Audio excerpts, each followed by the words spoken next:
Jadi Allah ini memang ada di atas arsy-Nya, di singgasana. Tentang masalah apakah arsy itu makhluk, ya, Allahu a'lam. Ini saya tidak bisa jawab apakah itu arsy makhluk atau tidak, Allahu a'lam. Gitu kan, karena arsy ini adalah tempatnya Allah SWT bersemayam. Semua yang berhubungan dengan Allah dan zatnya itu lebih cenderung ulama mengatakan seseorang tidak berbicara. Karena ada sabda Nabi SAW yang berbunyi, berbicaralah di nama-nama dan sifat Allah dan jangan bicara di zatnya Allah. Karena zatnya Allah kita tidak mampu untuk membicarakan masalah-masalah sampai di sana. Memang agak lain Pak Dokter satu ini ya. Entah ini masuk Wahabi yang mana. Ini saya bacakan di situsnya Salafi Wahabi, di mana situs ini kalau menjawab pertanyaan itu mesti yang paling prioritas itu Ibnu Taimiyah, kemudian Syekh Utsaimin dan seterusnya. Jadi ketika ditanya makhluk apa bukan arsy itu, jawabannya begini. Wa qala Syekhul Islam Ibnu Taimiyah rahimahullahu aidan al-arsyu mahlukun. Itu ucapan Ibnu Taimiyah. Jadi seberbeda-bedanya Ibnu Taimiyah dengan Asy'ariyah atau dengan aliran lain tetap sepakat dalam masalah ini bahwa al-arsyu makhlukun. Lagian saya heran kok bisa wallahu a'lam gitu loh. Kalau arsy itu makhluk apa bukan? Kan arsy itu selain Allah, Pak. Selain Allah itu makhluk. Jadi di dunia ini hal yang wujud itu cuma dua. Ada khaliq, ada makhluk. Namanya aja arsy, Rabbul Arsy. Allah itu Rabbul Arsy, Tuhannya arsy. Masa Tuhan dengan yang dituhani bisa sama-sama? Atau mungkin, ya saya kan tidak bilang bukan makhluk, cuma wallahu a'lam. Iya, wallahu a'lam 1 tambah 1 2 kok wallahu a'lam. Gitu ya. Saya bacakan ya. Terus modalnya apa ceramah kalau ini aja wallahu a'lam ya.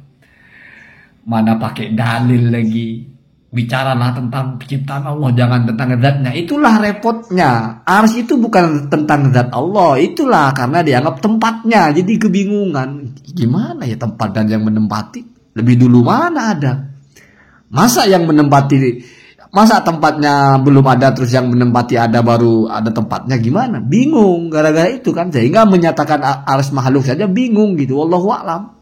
Karena dipikirnya itu satu tempat dan yang menempati, kayak burung dan sangkarnya gitu. Mungkin pikirnya begitu ya. Fa innallaha yaqulu, sesungguhnya Allah telah berfirman, wa huwa rabbul arsyil azim wa huwa khaliqu kulli syai'in al-arsyu wa ghairuhu. Allah itu adalah pencipta segala sesuatu, ya termasuk al-arsyu wa ghairuhu. Wa rabbu kulli syai'in, dan Allah itu adalah Tuhan atau mudabbir. Ya, Rabbun itu termasuk mengandung makna mencipta dan mencipta segala sesuatu. Al-arsyu wa ghairuhu, ya arsy dan lain sebagainya. Intaha min Majmu'il Fatawa. Itu dari kitab Majmu' Fatawanya Ibnu Taimiyah, jilid 18 halaman 214.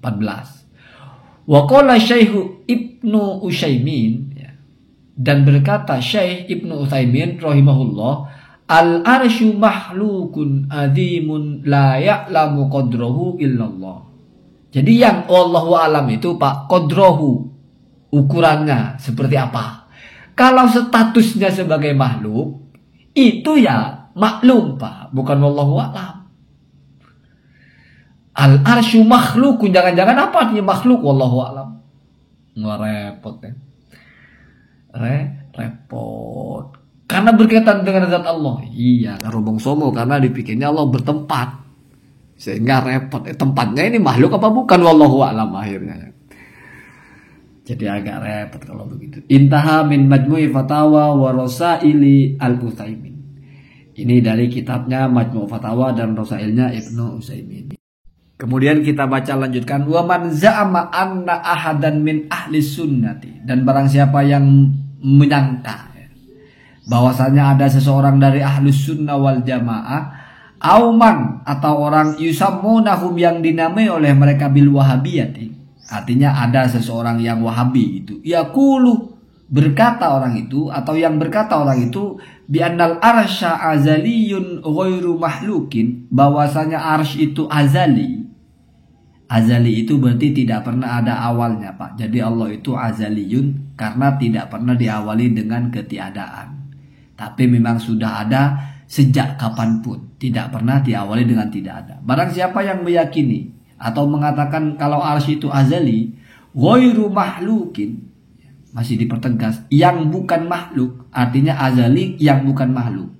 Artinya yang mengatakan kalau arsy itu azali dan bukan makhluk. Kemudian wa annahu qadimun, dan bahwasanya arsy itu adalah qadim. Ya, qadim itu sama dengan azali, Pak. Ya. Jadi tidak ada bidayahnya, bila bidayatin. Itu namanya azali atau qadim. Kalau sifat wajib Allah itu kita sebutnya qadimun, ya. Qadimun azaliyun sama. Dan mengatakan bahwasanya arsy itu qadimun adalah qadim, tidak pernah tidak ada, tapi sejak awal sudah ada. Qadumal bari, sebagaimana qadimnya Allah, ya. Subhanahu, maha suci Allah, ya. Dari congornya orang-orang bodoh, ya. Subhanallahu amma yasifun, kan ada begitu. Faqad iftara, maka sungguh orang itu iftara, telah buat al-kadhiba, kedustaan, wadda'a, dan juga mengklaim al-buhtana, sebuah tuduhan yang keji atau fitnah yang keji.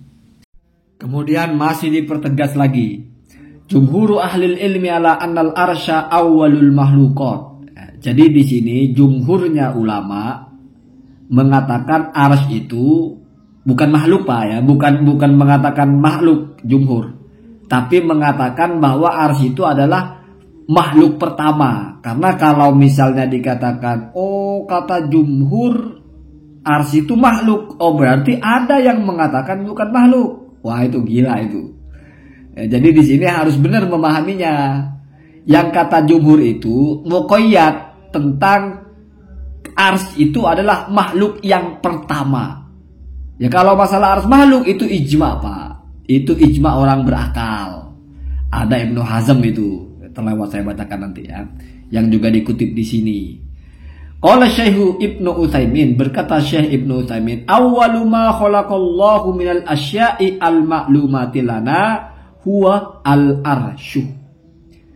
Awal dari apa-apa yang diciptakan oleh Allah berupa hal-hal yang kita ketahui, ya. Jadi kita tahu, Pak, apa itu al-arsy adalah arsy. Wastawa alaihi, dan Allah istiwa alaihi atas arsy itu ba'da khalqis samawati, setelah menciptakan langit. Kama qala, sebagaimana Allah berfirman, Ta'ala, maha suci, maha tinggi Allah, wa huwal ladzi khalaqas samawati wal arda fi sittati ayyamin wa kana arsyuhu 'alal ma'i liyabluwakum ayyukum ahsanu amala. Intaha min majmu'i fatawa wa rasaili al-Utsaimin. Jilid 1 halaman 62. Jadi itu ya Pak Khalid, ya. Jangan wallahu a'lam ditanya begini wallahu a'lam. Gimana sih akidahnya, masuk kepada jenis mana, kalau makhluk atau tidaknya arsy saja wallahu a'lam. Rabbul arsy, pikir-pikirlah.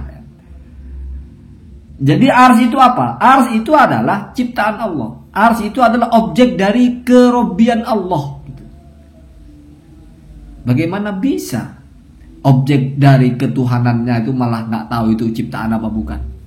Itu hampir sama dengan kita bilang Mukidi itu anak kandungnya Markona. Kemudian ditanya, apakah Mukidi dilahirkan oleh Markona? Wallahu a'lam. Karena berkaitan dengan zatnya Markona. Jadi nggak tahu itu Markona apa enggak yang lahir, tapi dia anak kandungnya, iya. Ya gitu, Pak, ya. Jadi khalaqallahu al-arsya. Apakah arsy itu makhluk? Wallahu a'lam. Apalagi masih mencari pembenaran dengan jawaban itu, karena tidak boleh kita bicara tentang zat Allah. Wah, ke laut, Pak, ke laut, ya. Allahumma dina ada sabila.